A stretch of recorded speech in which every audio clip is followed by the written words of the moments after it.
Bonjour et bienvenue dans Amis, le podcast où c'est Barbie, on regardait Bridgerton.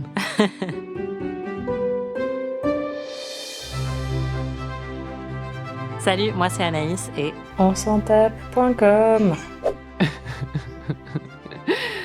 Et moi c'est Marie, on est vendredi soir et je suis très fatiguée. bravo.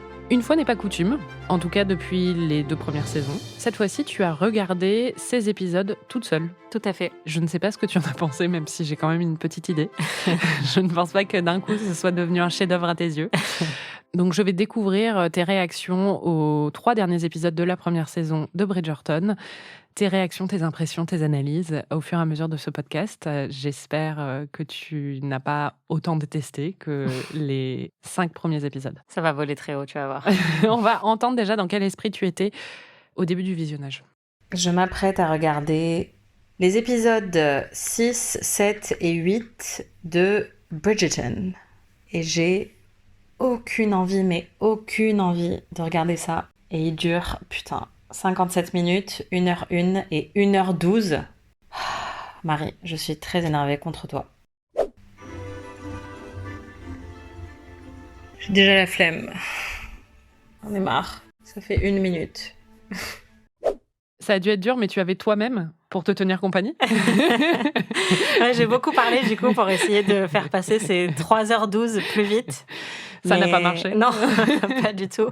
Et en réécoutant mes enregistrements, c'était que des soupirs, des bâillements ou genre moi en train de changer de position sur le canapé en espérant que la position suivante me permettrait de mieux tolérer ce visionnage. Mais c'était un petit peu compliqué. J'allais te demander ce que tu as pensé de cette expérience cette fois-ci. Visiblement, ça a quand même été douloureux. On va l'entendre.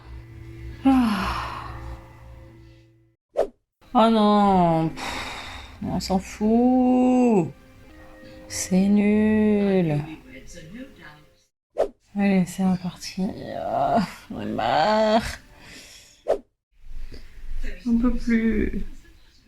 Et pourtant, dans ces 3 épisodes, moi, en les regardant toute seule, je me suis dit, je sais pas si c'est parce que j'ai pas Anaïs qui est en train de se plaindre à côté de moi, mais je les trouve mieux que les épisodes précédents. Et je pense que c'est parce qu'il se passe plus de choses aussi dans ces épisodes, plus de choses que tu dois résumer en 30 secondes. La lune de miel de Daphné et Simon se passe super bien jusqu'à ce que Daphné décide d'ignorer le consentement de Simon et lui faire un enfant de force. Marina, la meuf qui était enceinte, va se marier avec Colin, mais finalement elle se marie plus avec Colin parce qu'il est révélé qu'elle est déjà enceinte, mais finalement elle est plus enceinte parce qu'elle a essayé d'avorter, mais finalement si elle est enceinte parce qu'elle n'était pas au courant qu'on ne peut pas avorter avec de la tisane. Pendant ce temps, Bénédicte vit sa meilleure vie, mais le plus important, c'est que j'avais raison sur l'identité de Lady Whistledown. Oui, bravo, c'est vrai. Je suis fière de moi. Moi aussi, je suis une enquêtrice hors pair. C'est presque aussi bien qu'avoir trouvé qui a tué Laura Palmer. C'était presque aussi subtil. Exactement. Franchement, ça va. Je suis très fière de moi. Mais si, j'ai été impressionnée.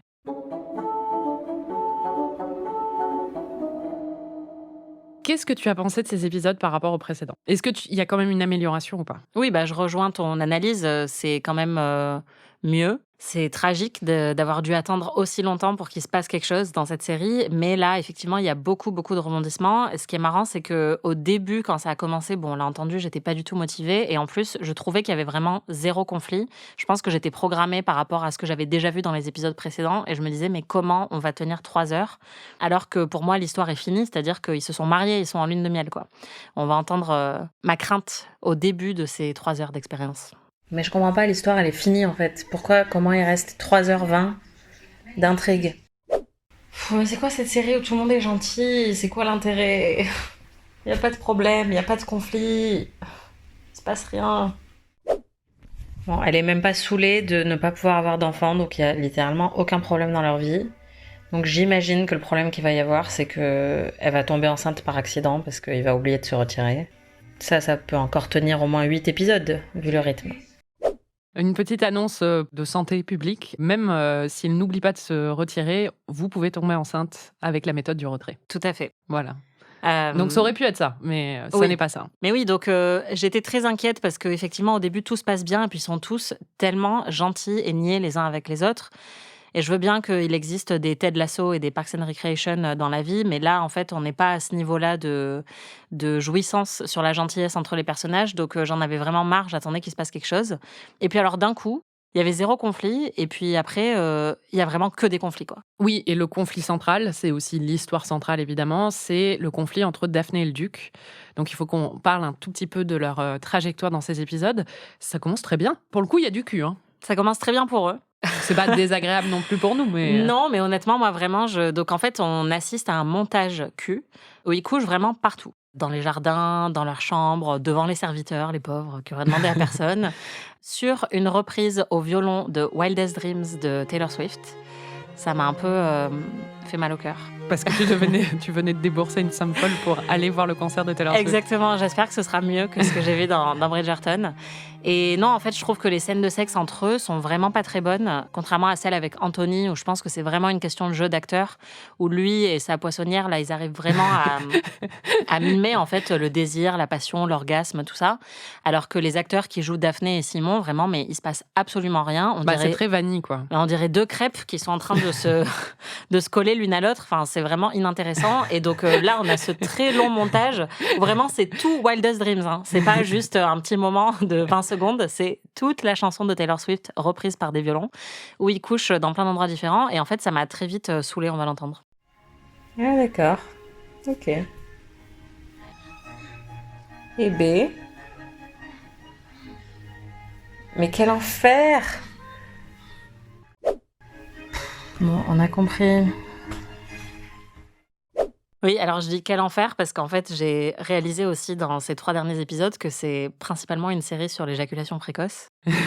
C'est-à-dire qu'à chaque fois qu'ils couchent ensemble, au bout de 3 minutes, ils jouaient vraiment, mais même pas 3 minutes. C'est parce que là, c'est un montage, donc on voit plein de débats différents, mais à chaque fois, les débats sont très très courts. Et la pauvre, en fait, je me disais, mais oui, pauvre Daphné, elle savait pas ce satisfaite. qu'était le sexe, il y a 3 jours.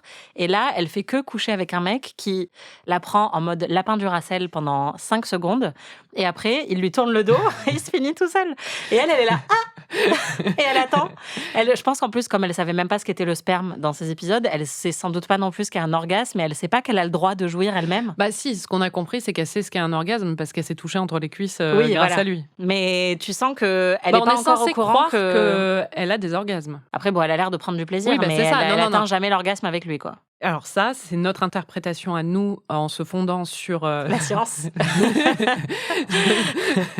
8 coups et demi pour atteindre un orgasme, ce serait une prouesse assez impressionnante. Je suis d'accord, mais ce que je veux dire... Maman, j'espère que tu n'écoutes pas ce podcast. Non, mais ce que je veux dire, c'est que par exemple, dans 50 Shades of Grey, elle orgasmait à chaque fois qu'il la touchait. Donc oui. C'est des suspensions de crédulité dans ces films et ces séries où on est censé penser que la femme jouit en même temps que l'homme. Donc, quand il est en train de se finir à côté, elle est en train de jouir. Toute seule. Voilà. Mais c'est vrai que oui, c'est très rapide. Mais c'est aussi parce qu'ils veulent faire un montage. Du coup, à chaque fois, ils l'expédient et ils veulent montrer à chaque fois qu'il finit pas à l'intérieur, quoi. Ouais, c'est terrible. Ouais. Vraiment, ça m'a fait de la peine pour cette pauvre Daphné, quoi. Je pense en plus que, pour le coup, c'est une restriction de cette intrigue-là, spécifiquement, où normalement, on suggère le temps passé dans un débat ou des choses comme ça, dans un film ou dans une série, par des ellipses ou des choses comme ça. Et là, à chaque fois, il faut qu'ils montrent qu'ils éjaculent à l'extérieur. Et donc, à chaque fois, ils doivent faire ça assez rapidement. C'est très important pour la construction narrative très complexe de la suite de ces épisodes. Ben oui. En tout cas, écoute, moi, quand j'ai vu, je suis d'accord avec toi, hein, ces scènes, elles sont pas ouf, mais comme tu m'as toujours demandé du sexe dans les histoires de films romantiques qu'on regardait, je me suis dit, pour une fois, elle va en avoir. Non, mais c'est pas trop mal, mais c'est juste que dès qu'on voit les scènes de sexe avec Anthony, et pourtant je m'en fous complètement de sa romance avec machin truc de l'opéra, ça marche tellement mieux en fait en termes d'émoustillement et de sensualité. Bon, en plus, je trouve que la mise en scène de cette série, elle est totalement plate. Donc, il y a vraiment rien qui... Ça me procure vraiment pas beaucoup d'intérêt, mais c'est pas trop mal. Et je reconnais que c'est quand même intéressant dans cette série, aussi bien pour cette intrigue-là que pour l'intrigue de Marina, par exemple, que le mariage n'est pas du tout justement la fin de l'intrigue, qu'il se passe beaucoup de choses après les fiançailles ou le mariage, parce que c'est pas trop ce à quoi j'avais été habituée dans les rom-coms plus classiques. C'est parce que dans ce genre-là, pour qu'il y ait une exploration sexuelle, souvent il faut qu'il y ait un mariage vu l'époque, et donc on essaie d'explorer ce qui se passe après. Mais ceci dit, là, la fin, c'est qu'elle a un enfant, donc ça reste quand même hyper conventionnel, et c'est juste, la fin, c'est qu'elle est dans un mariage heureux, alors qu'au début, elle est pas forcément dans un mariage heureux. Oui, complètement. Mais oui, donc au début, ils sont très heureux. dans leur vie sexuelle et maritale et conjugale jusqu'au moment où Daphné découvre le principe du sperme. Elle connaissait pas avant. Et à ce moment-là, ça m'a beaucoup fait réagir puisque donc il jouit dans un mouchoir. Ils sont dans la bibliothèque, je crois. Elle voit le mouchoir avec du sperme et là, il y a un déclic qui s'opère dans sa tête. Et elle court voir sa servante pour lui demander comment on fait les enfants. Il y a eu autre chose. Elle prend le thé avec la gouvernante et la gouvernante lui parle du fait que la mère de Simon ne pouvait pas tomber enceinte.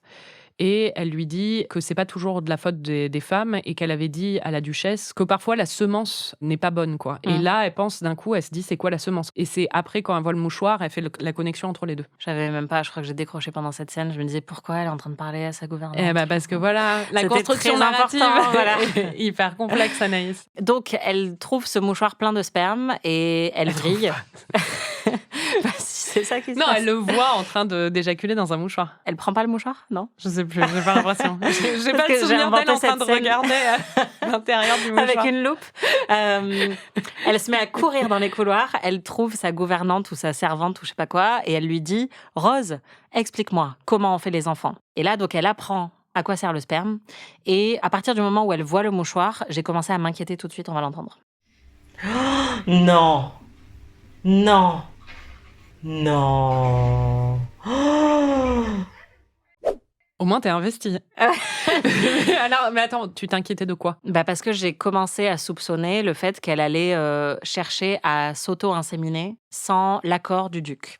Je ne me doutais pas forcément de la manière dont ça allait se produire. Et on verra ma réaction suivante. Voilà. Mais quand elle regarde le mouchoir et tout, et qu'elle commence à avoir cette espèce de doute, je me suis dit, en fait, elle a compris que, il suffit de prendre son sperme à lui pour qu'elle tombe enceinte. Et donc, il va y avoir manipulation de sa part. Et donc, ça m'a beaucoup inquiétée parce que c'est pas du tout sympa. Mais c'est marrant que tu penses à ça tout de suite parce que, en fait, moi, ma première réaction. Mais c'est parce que je suis trop forte. Oui, d'accord. Et trop perspicace. Mais ok. Mais je pense que la première réaction qu'on a traditionnellement quand on voit ça, c'est qu'on comprend qu'elle comprend qu'elle a été trahie quand même, tu vois. Donc, on se demande si il va pas y avoir une confrontation, quelque chose comme ça. Eh ben, j'y viens. Le problème, c'est que moi, j'avais même pas compris qu'elle avait pas compris. Comment ça? Bah, moi, je pensais qu'elle savait qu'il ne voulait pas avoir d'enfant. Ah, et je pensais pas, j'ai compris après qu'elle comme pensait lui, en fait. Ouais, voilà. En fait, on comprend donc, visiblement, on le savait depuis le début, mais moi, j'ai compris après que, selon elle, il ne pouvait pas biologiquement avoir d'enfant. Et que c'était ça qu'il lui avait dit. Mais pour moi, dès le départ, en fait, j'étais restée sur le fait qu'il lui avait dit « je ne veux pas avoir d'enfant ». Il l'a jamais dit « je ne veux pas ». Il a dit « ouais, mais comme I tu can't ». sais, j'écoute pas, en fait, oui, cette série. Bah, ça, c'est ton problème. Mais je veux dire, il lui dit « I can't have children ». Donc, je ne peux pas. Oui. Dans sa tête, c'est « je ne peux pas parce que je ne veux pas », et parce que j'ai fait un pacte avec… j'ai promis… Oui, c'est ça. Mais moi, en fait, comme moi, j'ai l'explication qui est liée à son père, tout ça, pour moi, c'était comme quand je dis « je ne peux pas te rejoindre à ce bar ce soir parce que j'ai pas envie ». Tu vois. Ça me semblait clair. Oui, mais la plupart des gens, quand tu leur dis ça, on se dirait que tu as un empêchement. Oui. Et pas un empêchement de l'ordre de ne pas avoir envie. Certes. Mais du coup, voilà, moi, j'avais pas compris ça. Et donc, tout de suite, quand elle voit le mouchoir avec le sperme, moi, je me suis dit, elle a compris qu'elle peut contourner le problème. D'accord, ok. Voilà. Ok, je comprends mieux comment t'en es arrivée à cette conclusion. C'est parce que tu n'avais pas suivi du tout, en fait. Ouais, mais tu vois, du moi, coup, c'est tu en es arrivée à la bonne conclusion. Exactement, mais c'est comme souvent, on se rend compte dans ce podcast, c'est que le fait que je ne comprenne rien m'amène parfois à comprendre plein d'autres choses. C'est vrai. De manière surprenante. Oui, tout à fait. Là, je pense que c'était beaucoup de chance, quand même.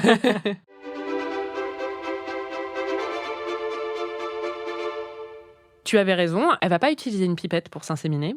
Elle va le forcer, en fait, à jouir à l'intérieur d'elle. C'est horrible. Oh,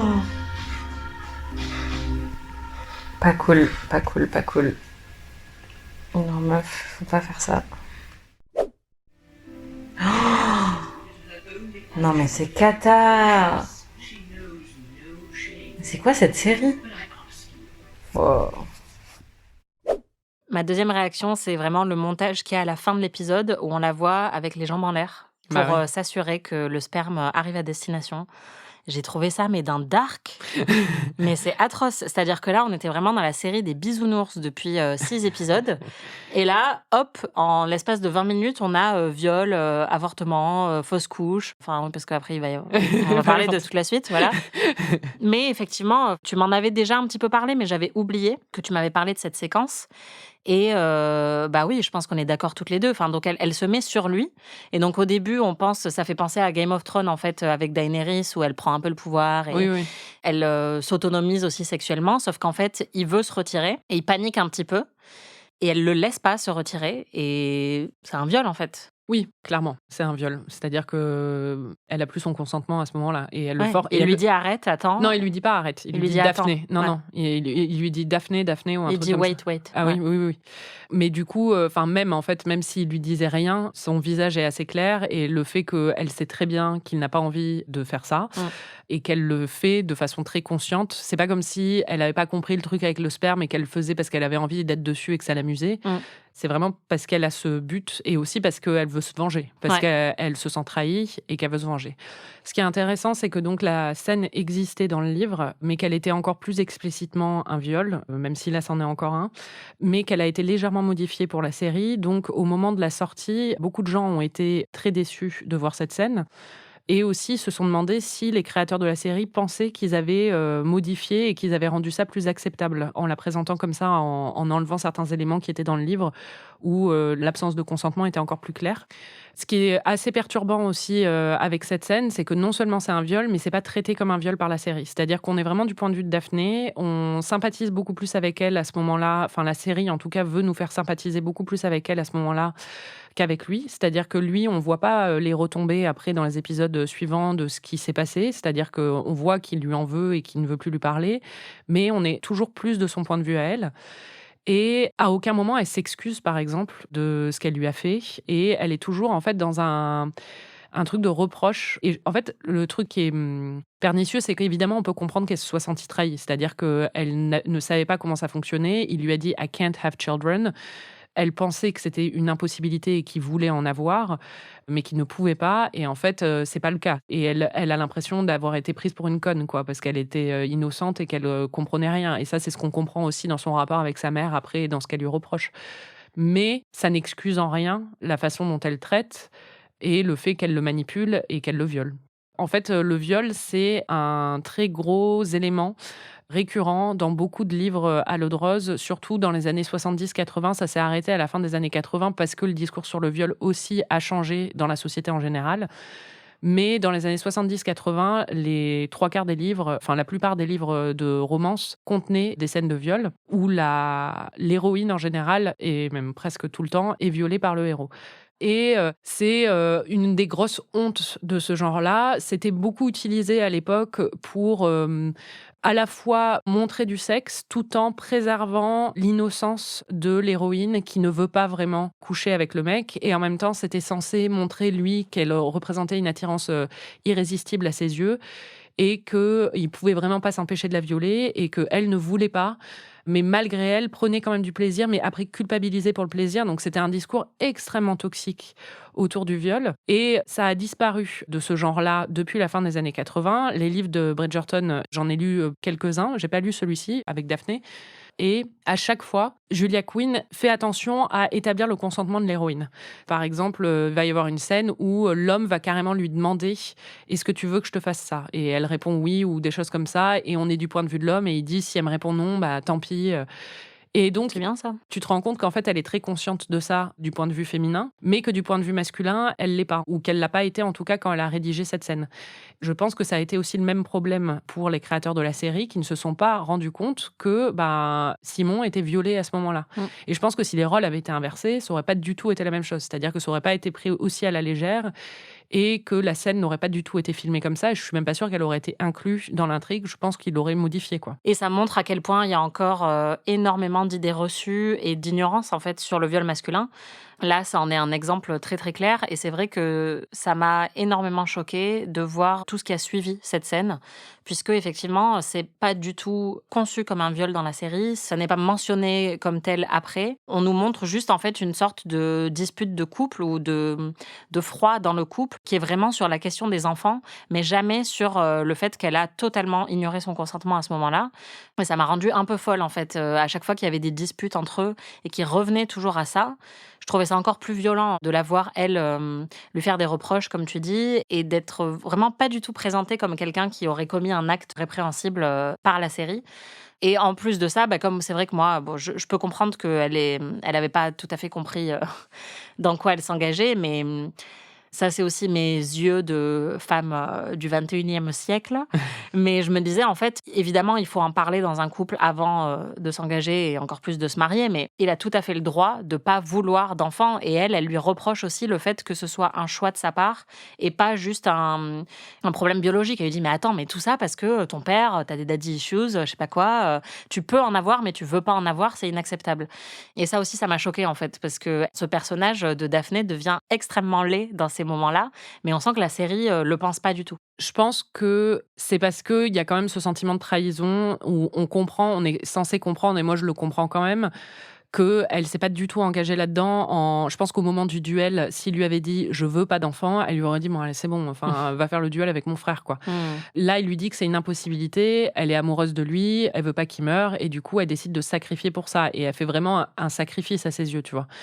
Et donc, elle se sent totalement trahie. Et ça, je pense que c'est légitime dans l'intrigue et dans le développement de l'intrigue, mais ça ne légitimise pas du tout ce qu'elle lui fait. Non, bien sûr, bah, il y a aucune excuse pour Voilà. son Mais comportement. je pense que certains diront peut-être, pour défendre cette scène, le fait qu'on est à une époque où le consentement, il n'y a pas de conversation là-dessus, et qu'elle ne sait pas non plus ce que c'est que le consentement et ce qui est mal et pas mal. Alors déjà, trahir quelqu'un comme ça, c'est toujours mal, Oui, c'est ça. même si elle ne sait pas ce qu'est le consentement. Et Il n'y a puis, pas besoin d'avoir eu des bouquins de bell hooks pour... oui, pour savoir qu'elle est en train de lui faire du mal à ce Ouais, moment-là. c'est ça, Sa tête et est de- très, très évidente et elle sait très bien ce qu'elle est en train de faire. Elle Ouais. est en train de le trahir. Et alors après, peut-être que dans sa tête, c'est au même niveau de trahison.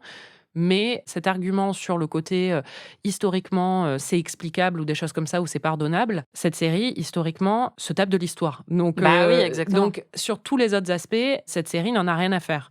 Quand Simon lui décrit comment se masturber, ça n'est pas fidèle à une réalité, une quelconque réalité historique. Donc, si cette série prend le parti de ne pas être fidèle à une réalité historique et d'appliquer nos propres codes à un univers imaginé qui est censé se situer au 19e siècle, mais dans un 19e siècle totalement adapté à nos codes à nous, dans ce cas-là, il faut qu'elle aille jusqu'au bout, en fait.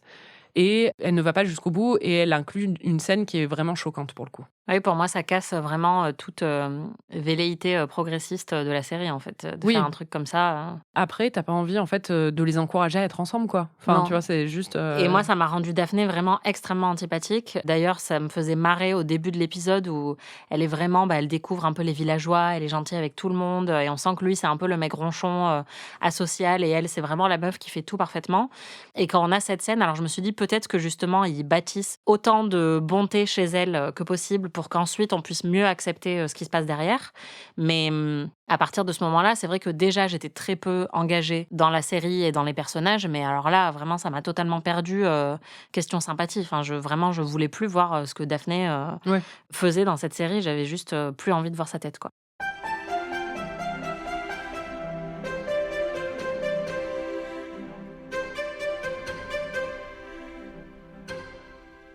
Leur histoire se poursuit quand même, parce qu'ils finissent pas là-dessus. Ils passent un accord, ils sont en froid, mais ils passent un accord où, en fait, ils attendent de voir si Daphné va avoir ses règles. Et si elle a ses règles, ils vont vivre séparément, sans enfant. Et si elle n'a pas ses règles et qu'elle est enceinte, il élèvera cet enfant parce qu'il assurera ses responsabilités et son devoir, mais il ne sera pas non plus en couple avec elle, quoi. Ouais. Et bon, il se trouve qu'au bout d'un moment, elle a ses règles, quoi. Un autre truc qui m'a choquée, c'est un autre type de violation qui n'a rien à voir, mais j'ai été très choquée par le fait que l'élément de la réconciliation entre eux, c'est qu'elle va juste lire toutes les lettres qu'il a écrites à son père quand il était enfant. Elle va fouiner, elle va trouver ces lettres-là qui sont très intimes et qui montrent Simon quand elle était petite et vulnérable et où elle apprend qu'il avait un problème d'élocution et que il était totalement ignoré et délaissé par son père. Et elle, ça lui permet de se radoucir et de lui dire finalement je te pardonne et je t'aime, alors que bon, lui déjà il devrait la pardonner aussi elle. Mais j'ai trouvé ça assez choquant. Je pense déjà j'avais tellement perdu de sympathie pour elle et quand j'ai vu qu'elle était en train de faire ça, j'étais là mais meuf, tu veux pas en fait juste respecter ton mec un peu? C'est intime, il a écrit ces trucs-là pas pour que sa meuf qui connaît depuis 3 jours et demi vienne lire ces trucs les plus, tu vois, ces secrets d'enfance les plus intimes. Oui, je suis d'accord. Moi, j'ai eu cette pensée aussi. En même temps, ce qu'on est censé comprendre dans la série, c'est qu'elle trouve ses lettres en fouillant dans le bureau du père et pas dans son bureau à lui ou dans ses affaires à lui. Et elle les trouve un peu par hasard en regardant dans le bureau du vieux duc qui est mort, quoi. Ouais, mais tu tombes dessus, tu comprends ce que tu es en train de lire et tu les reposes. J'ai beaucoup de carnets partout chez moi et honnêtement, pour moi, c'est une trahison énorme de tomber sur quelque chose qui n'a clairement pas été écrit pour tes yeux et de le lire quand même. Je trouve ça vraiment très, très irrespectueux. Je suis d'accord avec toi et c'est vrai que c'est marrant parce que c'est vraiment présenté par la série comme quelque chose, au contraire, qui est censé être un outil de réconciliation, quoi. Ouais, c'est ça. Et donc moi, vraiment, plus ces épisodes avançaient, plus j'avais une espèce de dissonance en fait cognitive par rapport à ce que j'étais en train de voir, parce que je me disais mais c'est pas possible. Et ça, là, pour le coup, ça m'a vraiment rappelé 50 Shades, où on en avait parlé aussi, quoi, où il y a un sous-texte hyper toxique dans tout ce que tu vois, mais c'est présenté comme quelque chose de très romantique et de très joli. Et toi, t'es en train de regarder le truc et d'être complètement triggered, quoi, et de te dire mais qu'est-ce qui est en train de se passer? C'est hyper violent. Donc ouais, c'était pas très fun. Heureusement, il se passe des choses un peu plus fun. Oui, parlons de ces choses plus fun, justement. On va commencer par ta plus grande victoire, Anaïs. Ton plus bel accomplissement. N'exagérons pas. Tu as deviné qui était Whistledown. Ouais. Et dans ces épisodes, c'est une des intrigues secondaires les plus importantes. Héloïse continue son enquête. Elle est persuadée qu'il s'agit de la modiste, Madame Delacroix. En parlant de Madame Delacroix, il faut qu'on parle pendant 2 secondes de Lotte qui prétend être française pour la génial. piéger. Alors son qu'elle accent, elle ne sait pas parler. Quoi? J'ai rien compris à ce que t'as dit, meuf. Comment elle s'appelle? Marina. Ouais. Marina qui commence à lui parler en français pour la convaincre de lui lâcher une robe gratos et qui lui dit je sais que vous êtes ma mère était française. Non, mais c'est même pas ça. Elle dit et là, t'es là. Ah, ça, c'est censé être du français, en fait. Ok, meuf. Ça m'a rappelé la mère de Meghan dans Mad Men. Ah ouais, c'était un truc qui me rendait sauf que là, c'est folle. encore pire, quoi. Vraiment, je sais même pas quel mot se trouve dans cette phrase. Mais oui, et donc, en fait, j'ai fini limite par me dire que ça devait être la modiste parce que la série te présente vraiment ça comme si ça y est, c'était réglé. Ils sont malins. Bah ouais. Ils ont failli m'avoir. Mais finalement, on se rend compte qu'il y a un autre plot twist. Donc j'étais là, ah cool. Enfin, en fait, il y a tellement de plot twists dans ces derniers épisodes que t'es là, putain, vous aurez pu peut-être en garder un peu pour le début aussi. Oui, c'est vrai. Mais oui, mais moi, je vais te demander, t'es fière de moi? T'es contente? T'es surprise? Mais je t'ai dit que j'étais fière de toi. Franchement, quand ça a été ton premier ou ta deuxième devinette, parce que Héloïse, c'était ta première, j'étais là, waouh, elle est forte. Je t'avoue que moi, quand j'avais regardé la série, après, je faisais pas un podcast sur le sujet, j'en avais tellement rien à faire de Lady Whistledown que je me demandais même pas qui c'était, en fait. Ah ouais. Et je me disais qu'on la connaissait peut-être pas ou des choses comme ça. Donc, oui, bah moi aussi, je t'ai demandé tout de suite et tu m'as dit, oui, elle fait partie des personnages qu'on connaît. Donc, après, ça devient de plus en plus clair dans la série que c'est forcément quelqu'un qu'on connaît, vu qu'il y a une enquête sur qui c'est. Donc, si c'était genre Madame du schmock de la rue, de 3 rues à côté qu'on n'a jamais vu, ce serait hyper décevant. Mais c'est vrai que moi, je m'étais pas posé la question. Donc, mais tu t'es très bien débrouillée. Bravo. Et j'étais très heureuse quand la révélation s'est enfin produite. Yes! Ah putain! Moi aussi, je suis trop forte! Je te laisserai plus jamais te foutre de ma gueule quand je suis fière de moi, quand je devine une des plus grosses intrigues de l'histoire de la télé. Bah, en fait, tu me saoules tellement avec ça que j'étais un peu obligée de me mettre à ton niveau. Ouais, je comprends. Non, mais ouais, j'étais très contente. C'est totalement logique. Et en plus, j'ai beaucoup aimé Pénélope dans ces épisodes parce qu'elle se rebelle enfin un petit peu. Et on voit justement toute la vivacité dont elle peut faire preuve. Elle est même parfois un petit peu piquante, mais ça m'a beaucoup plu. C'est marrant parce que moi, pour le coup, Pénélope, je trouve qu'elle fait quelque chose d'assez impardonnable dans ces épisodes. Quand tu sais que c'est elle, Lady Whistledown, c'est quand même elle qui révèle la grossesse de Marina à tout Londres. Donc, elle lui ruine sa réputation pour toujours et elle lui ruine son potentiel mariage avec Colin. Je trouve ça vraiment horrible, quoi. Alors ça, pour le coup, c'est un niveau de trahison... C'est vrai que c'est assez atroce, mais ça m'a plu parce que... c'est... Parce que comme ça, cette connasse, ça se finit pas avec Colin. Non, mais bon, déjà, j'étais assez peu investie dans Marina en tant que personne et en tant que personnage. message. On va l'entendre au moment où justement on découvre que Lady Whistledown a révélé la grossesse de Marina. Pour moi, en fait, c'était là que ça a confirmé que c'était Pénélope, avant qu'il y ait la confirmation de la série. Et donc, j'étais déjà hyper contente parce que je me suis dit, j'avais raison. Et donc, j'avoue que j'ai un peu occulté le pauvre destin de Marina, désolée, parce que j'étais juste trop contente que ma théorie soit confirmée. Et en plus, j'aimais bien le fait que justement, au moment où Lady Whistledown, où on apprend ça coupe vers une image de Pénélope qui est en train de pleurer. Et donc, on comprend tout de suite qu'elle a une énorme culpabilité, ou qu'elle vit pas très bien ce qu'elle vient de faire, et qu'elle l'a fait vraiment par allégeance pour Colin, mais que c'était un dilemme très très dur pour elle. Ouais, mais c'est quand même un villain moment, quoi. Et elle a fait par allégeance pour Colin, mais on comprend que c'est aussi parce qu'elle a un énorme crush sur lui et qu'il y a une part de jalousie quand même, on le sent.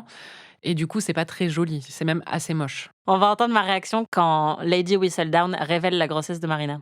Oh, c'est Pénélope!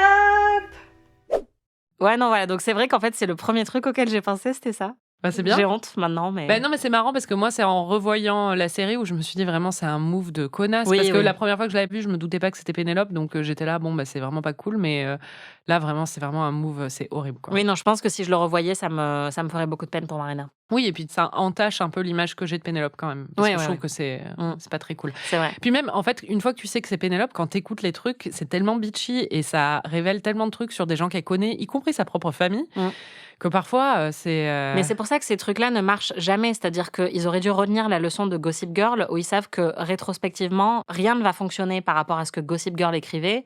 Et en plus, c'est des moments de cruauté tellement intenses par rapport à certains personnages, et forcément, c'est justifié par l'écriture de la série, que t'as vraiment du mal à digérer ça. Et autant dans Gossip Girl, je peux comprendre, c'était une série qui était écrite de manière traditionnelle, c'est-à-dire de semaine en semaine. Et donc, parfois, t'as des rebondissements où ils se disent, on verra plus tard, quoi. Là, Bridgerton, on comprend bien que ça appartient à la nouvelle ère des séries où ils ont tout écrit d'un coup avant de partir en production. Et donc, ça paraît beaucoup plus choquant rétrospectivement de voir ce que Pénélope a écrit sur ses proches. Oui, après, de ce que je comprends, Whistledown, on ne découvre pas qui elle est dans les premiers livres de Bridgerton. Ça arrive plus tard et elle existe dans ces livres. Donc je pense qu'ils se sont basés pour les textes sur ce qu'il y a dans les livres et qu'après, ils ont juste avancé la révélation. Parce que normalement, ça n'arrive pas à ce moment-là. D'accord. Et je voulais dire aussi, parce que je ne l'ai pas dit la dernière fois, mais j'y ai pensé, les livres de Bridgerton prédatent ceux de Gossip Girl, donc c'est pas pompé. Ouais, et je pense aussi que si ça m'a pas trop choquée par rapport à Pénélope, c'est parce que, on a entendu, j'étais très peu investie dans cette série. Et là, dans ces 3 derniers épisodes, il y a des choses qui sont extrêmement choquantes, même beaucoup trop choquantes. Mais il y a aussi plus de mordants dans l'écriture. En fait, on a l'impression qu'ils se sont un peu réveillés. Et il y a quand même 2-3 moments sur ces 3h12 qui m'ont fait rire, où j'ai trouvé qu'il y avait vraiment des saillies qui étaient pas mal, où il y avait des petits moments de malaise, notamment dans le dîner, par exemple, entre les Featherington et les Bridgerton, que je trouvais très plaisant. Et donc, je pense que même ce petit niveau de méchanceté-là m'a fait plaisir parce qu'on l'a entendu même au début de ces 3 épisodes-là. Je me disais, oh là là, mais ils sont tous trop gentils et polis et genre, et après vous, et voici des fleurs, et gna gna gna. Et j'en avais un petit peu marre. Ah non, mais je suis d'accord, c'est plus fun à regarder, c'est sûr. Ouais. Mais bon.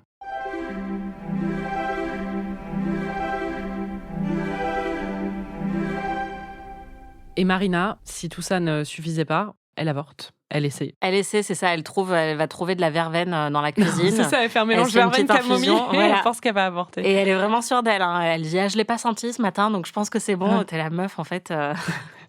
Il est en train de dormir. Ouais. Mais quand même, c'était une verveine assez puissante, puisque à la fin de l'épisode 7, on la trouve évanouie par terre. Donc là, on est quand même censé croire qu'il y a eu avortement. Et on va entendre ma réaction. Je me disais, B. Putain, il se passait rien pendant 6 heures et maintenant il se passe tout. Eh oui, j'étais ravie. Très bien. Oui, puisqu'en fait, c'est vraiment dans l'intrigue de Marina qu'il y a le plus de plot twist. Oui, parce que c'est toutes les 2 minutes, en fait. C'est clair, ça n'arrête pas. Et alors, il y en a un autre qui est que... celui-là, j'avoue que je m'y attendais un petit peu, mais pas exactement. Je m'attendais à ce que le soldat revienne, donc le mec qui l'avait mis en cloque. Et en fait, il y a un mec qui revient, et j'ai pensé que c'était le soldat, mais en fait, double plot twist, c'est pas le soldat, c'est le frère du soldat, puisque le soldat, il est mort. Oh non, ça va être Monsieur Georges. Et c'était pas Monsieur Georges, c'était Monsieur frère de Georges. qui décide de la demander en mariage pour sauver l'honneur. Il est sympa, franchement. Ouais. En plus, il est pas mal. Hein. Ouais. Moi, j'étais là, quand il lui dit non, je serais là, bah ouais, de suite. Quoi. Ouais, en fait, ce qui est un peu triste aussi avec toute cette intrigue, c'est que tu sens que c'est un personnage de Marina qui aurait pu être vraiment bien, parce qu'elle a des principes hyper droits où en fait, déjà, elle remballe Madame Featherington à plusieurs reprises en lui disant « mais vous me connaissez mal si vous pensez que je vais être choquée par ci, ça, ça ». Enfin, elle a plein de moments assez stylés, en fait, qui m'ont rappelé un petit peu les héroïnes de Jane Austen que tu m'avais montré, où elle veut pas se laisser faire et ouais, elle a du caractère. Et là, c'est pareil, c'est-à-dire qu'elle a cette espèce d'honneur à toute épreuve où elle lui dit non, je n'épouserai pas quelqu'un que je n'aime pas. Et d'ailleurs, c'est pour ça qu'elle voulait épouser Colin, même si elle avait aucun problème à lui mentir et lui cacher qu'elle avait déjà un enfant, mais bon, bref. Et donc, je me disais, c'est dommage, mais c'est en grande partie à cause de cette actrice qui est vraiment pas bonne du tout. Non, elle est vraiment pas bonne. Et ça rend son personnage assez antipathique, alors que je trouve que ça aurait pu être un personnage mieux. Mais tout ça pour dire que oui, le frère la demande en mariage. Elle dit non parce qu'en plus, elle n'est plus enceinte. Ou ça, c'est ce qu'elle croit. Mais, nouveau plot twist, la tisane n'a pas marché. Et le bébé donne un petit coup de pied. Et Ouais. d'un coup, elle est là. Oh mais bon, on s'en tape un peu de cette intrigue au final. Totalement. Mais vraiment, à un point. C'est vrai que ça donne des rebondissements, mais tu pourrais couper toute cette intrigue, je serais heureuse. C'est ça. Mais au moins, là, j'ai apprécié le fait qu'il y ait un plot twist par minute. Et s'ils avaient fait comme ça avec elle dès le début, bah, ça aurait rendu le truc un petit peu plus savoureux. Ça aurait été un peu fatigant au bout d'un moment quand même.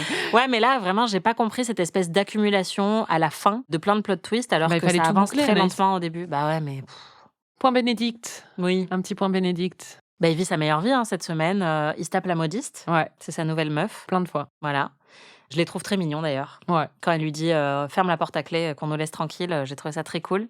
Et puis, il a une petite discussion avec monsieur Rayon UV, là, le peintre. Mais je comprends pas que tu dis ça parce qu'en revoyant, j'étais là, il a une couleur de peau. On Ouais, dirait qu'il a je pas sais vu pas, le soleil il- depuis 10 mois, quoi. Je sais pas, oui, là, dans cet épisode, un peu moins. Mais il fait juste, je sais pas, il fait un peu fake. Donc, ce mec qui lui explique qu'il est gay et qu'il a un arrangement avec sa femme et qu'elle aussi, ça lui convient très bien, qu'elle fait un peu ce qu'elle veut et que donc, il est... Enfin, non, il est même pas si libertin que ça, d'ailleurs, puisqu'il a une vraie histoire d'amour avec ce mec avec qui Bénédicte l'a surpris. Et ça pourrait être pas mal si c'était dans une série bien, mais...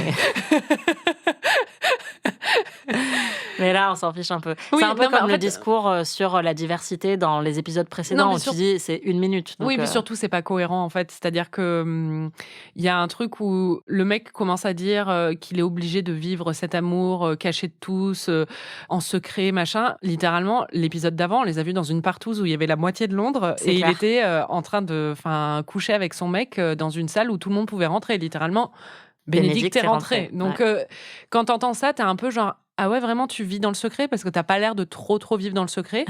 Mais bon, après, je me souviens au moment de la sortie de la première saison, ça avait été une grosse déception pour beaucoup de gens que Bénédicte ne soit pas gay ou qu'en tout cas on n'explore pas ça dans cette saison parce qu'ils trouvaient justement que la série faisait un peu du queerbaiting en ayant un personnage ultra secondaire qui soit gay et qui ait ce petit moment, ce petit discours de 2 minutes là-dessus et en nous faisant croire qu'il va peut-être y avoir un truc avec Bénédicte alors qu'au final, Bénédicte, son histoire d'amour ou en tout cas de cul, c'est avec la modiste, quoi. Donc, oui, bah moi, c'est comme ça que je l'ai perçu d'ailleurs la Oui. dernière fois. C'est que je pensais vraiment qu'il allait y avoir une intrigue sur peut-être une bisexualité de Bénédicte. Donc oui, bon bah voilà, à ce stade, j'ai envie de dire, je suis même pas déçue. Je suis c'est normal. voilà, c'est ça. On va passer à la fin. Est-ce que tu peux raconter ce qui se passe à la fin? Alors, donc, au-delà de ce qu'on a déjà dit donc, concernant Marina et Pénélope, qui est Lady Whistledown, il se passe plein d'intrigues dont je me soucie pas du tout. Mais le plus important, c'est que Daphné et Simon se réconcilient lors d'un bal qu'ils donnent de manière un peu récalcitrante tous les deux. Mais ils se mettent à danser et visiblement, ça règle tout. Bah, c'est la pluie. Et Max Richter qui règle tout. C'est ça. On va entendre ma réaction. J'étais très dubitative. D'accord, et dans son ralenti, du coup, ça y est, c'est censé régler les problèmes. Ah, mon oreille s'en accéléré.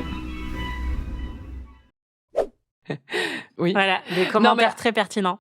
Après, bon, il y a plusieurs dialogues avant qui sont censés établir quand même. Oui, c'est ça, mais comme je les écoute pas. c'est ça. Oui, du coup, voilà, ils se réconcilient. La scène d'accouchement de Daphné dure plus longtemps que toutes les scènes de sexe de Simon et Daphné. Surtout quel enfer. Et puis alors, j'adore parce que le mec lui dit pousse et elle est juste là. Ouais, voilà, cette scène est horrible. Il est là, pousse un peu plus fort quand même. Et elle est là, non, mais encore un peu. C'est horrible. Ouais. Et il y a Colline qui donc part en voyage. Pénélope est hyper triste.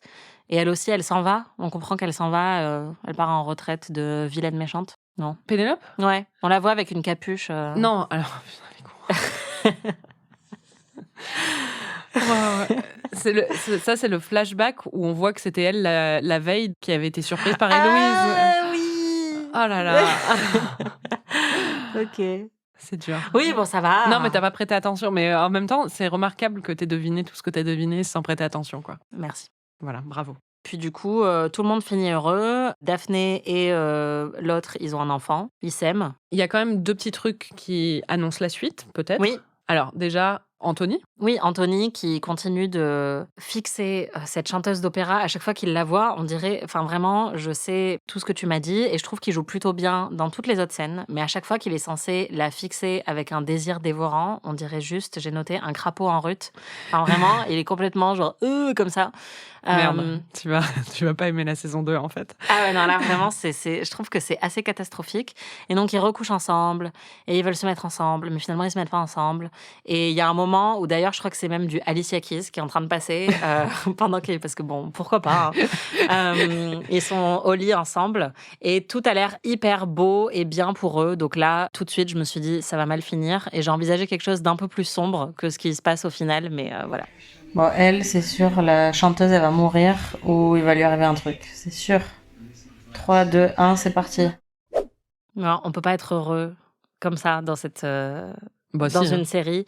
Mais pas surtout quand, que... pas quand on est une chanteuse d'opéra poissonnière. Exactement. Donc moi, je m'attendais à ce que ça se fasse renverser par une calèche, un truc un peu dark comme ça.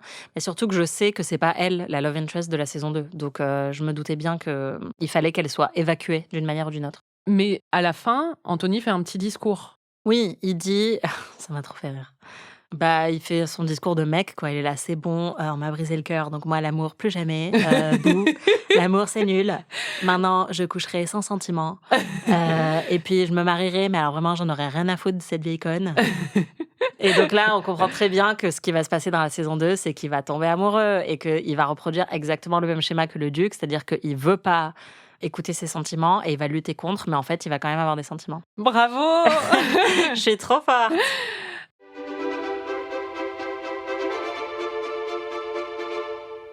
Je sais pas si t'as remarqué les abeilles. Alors, j'ai remarqué l'abeille CGI de la fin. J'étais là, ok, cool. Enfin, vous avez vraiment dépensé 15 000 $ pour ça? Il y a eu d'autres abeilles pendant toute la saison. D'accord, j'avais pas remarqué. Si... Ouais. T'as une théorie? Bah, je sais pas, parce qu'il y a... il y a un personnage qui est allergique et qui va être piqué et il va être gonflé. Tu es presque, Anaïs. C'est vrai? Ouais. Ok, il y a un personnage qui est allergique et qui va être piqué sur le pénis. Et ça va lui faire une réaction allergique hyper violente et ça va être hyper important dans l'intrigue. Bon, là, tu t'éloignes un peu. D'accord. Ou alors, c'est comme ça qu'il va rencontrer la future femme de sa vie, autour d'une piqûre d'abeille. En tout cas, une piqûre d'abeille. Bah, j'imagine. Ou alors, elle est apicultrice. C'est ça. Ok, très bien. Je crois Ou que alors, c'est Beyoncé. Oui, c'est ça.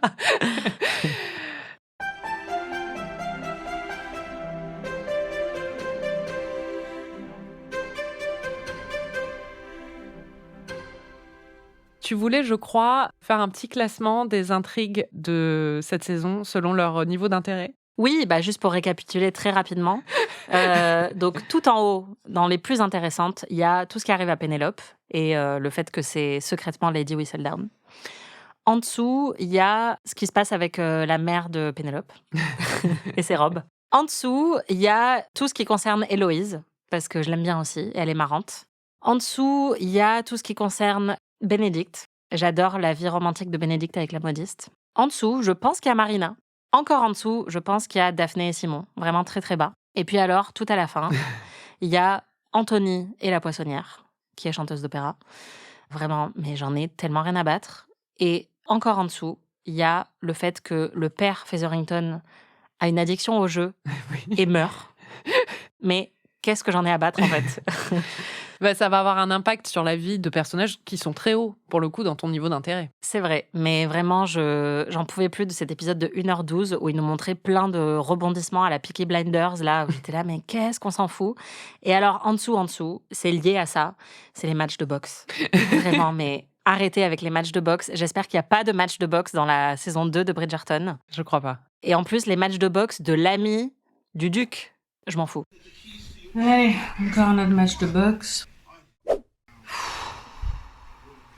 Pourquoi je suis censée m'intéresser à un match de boxe avec un mec que je connais pas là ? Bah, je peux pas te répondre. Je vois dans le conducteur le mot de la fin sur la saison 1. Allons-y. Ah putain, Dieu merci, c'est fini. Bon, je suis vraiment désolée Marie, mais c'est nullissime. T'as pas à être désolée, je suis d'accord que cette saison 1 n'est pas bonne. Mais parlons de la saison 2. Je t'ai beaucoup hypé, je le sais. Je vais te dé-hyper un peu, déjà, en te disant que c'est toujours assez mal écrit. Qu'il y a toujours des problèmes de jeu, qu'il y a aussi des moments qui sont très absurdes dans l'intrigue où on comprend pas, ils essaient de tirer vraiment l'intrigue, ils vont très très loin, tu vois, pour faire monter la tension, des choses comme ça. Ça peut être marrant, ou ça peut être horrible. Ou ça peut être chiant, juste. Oui. Mais je pense que c'est quand même beaucoup, beaucoup mieux. Et même au niveau de l'écriture des dialogues, c'est beaucoup mieux. Au niveau de l'alchimie entre les personnages, c'est beaucoup mieux.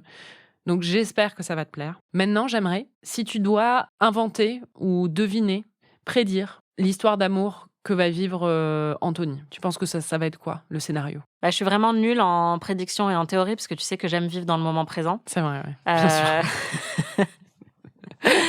Et Les seules prédictions et théories qu'elle fait, c'est juste des trucs désastreux sur sa propre vie pour faire monter son anxiété. Mais tu vis pas trop dans le présent. Mais Chut.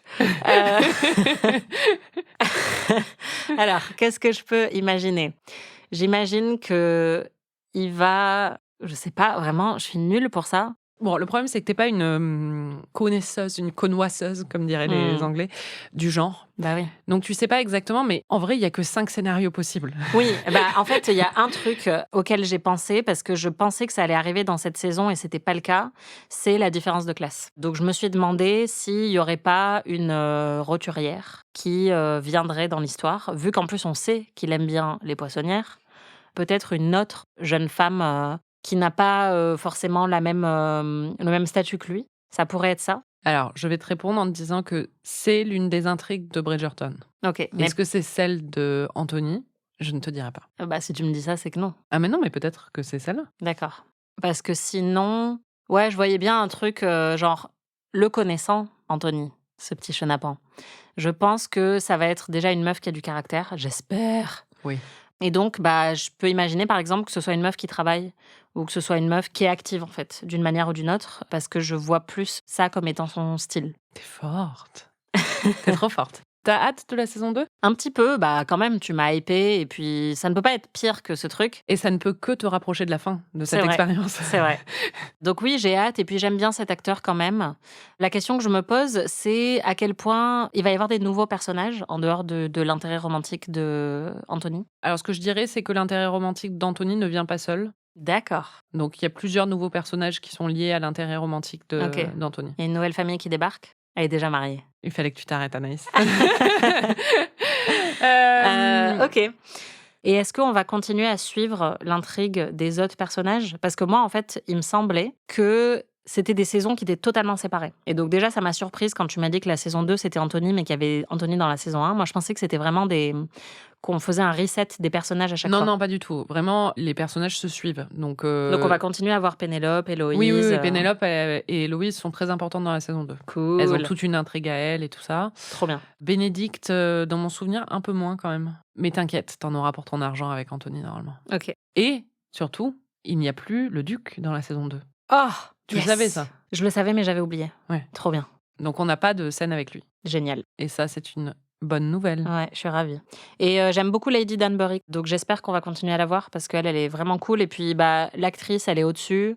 Elle fait vraiment le maximum avec les répliques qu'elle a. Et c'est des répliques qui sont généralement pas trop mauvaises aussi, parce qu'on sent que c'est un des personnages avec lesquels les scénaristes s'amusent le plus. Donc, j'espère qu'on va continuer à la voir.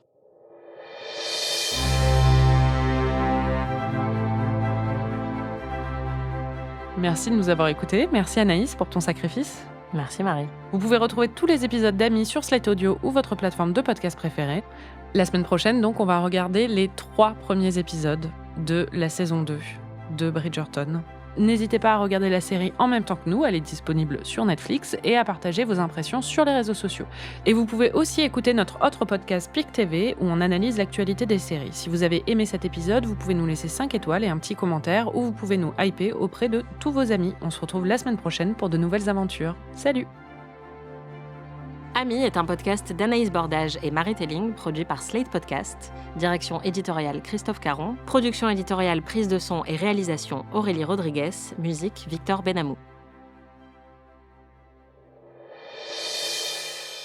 Est-ce que tu avais des notes? J'en ai quelques-unes. Je veux qu'on parle du truc avec le cochon quand même. Ah c'est oui, une intrigue entière sur le cochon, quoi. C'est ça. Et d'ailleurs, j'ai noté, oui, donc, parce que Daphné est censée nommer le cochon qui a gagné un concours ou je sais pas quoi, et il va aller à l'abattoir, et du coup, elle veut pas, elle dit « Ah bah non, ils sont tous ex-aequo ». Et c'est là que j'étais là, putain, mais ils sont tellement bisounours, j'en peux plus. Et sauf qu'après, elle se rend compte qu'elle a froissé les habitants du village en faisant ça. Et j'ai noté, Daphné comprend pas pourquoi personne l'aime, c'est parce qu'elle est végétarienne.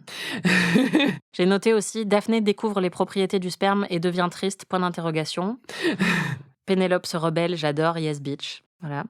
À un moment, Anthony dit à Colin, c'est de ma faute, j'aurais dû t'emmener au bordel. T'aurais dû aller tremper ta bite. J'ai trouvé ça ignoble. J'ai noté aussi, Lady Danbury organise des soirées stylées pour meufs. Ouais. Exclusivement pour meufs, c'est comme dans Barbie. C'est vrai. Girls' night is every night.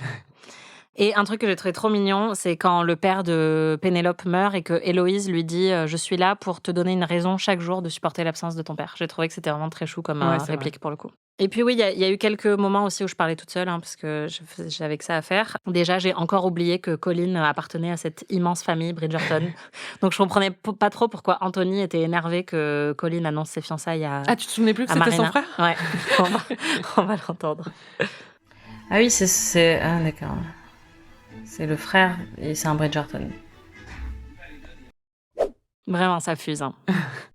Je crois que j'ai jamais ressenti aussi peu d'intérêt pour des personnages que je suis depuis déjà 6 heures. Non, Pénélope, ne sois pas triste. Oh, choupinette. Non mais il te connaît depuis 5 jours et son père, c'est son père. Les daddy issues, ça dure très longtemps, Daphné. C'est vrai. Ferme ta gueule, il s'en fiche de tes histoires.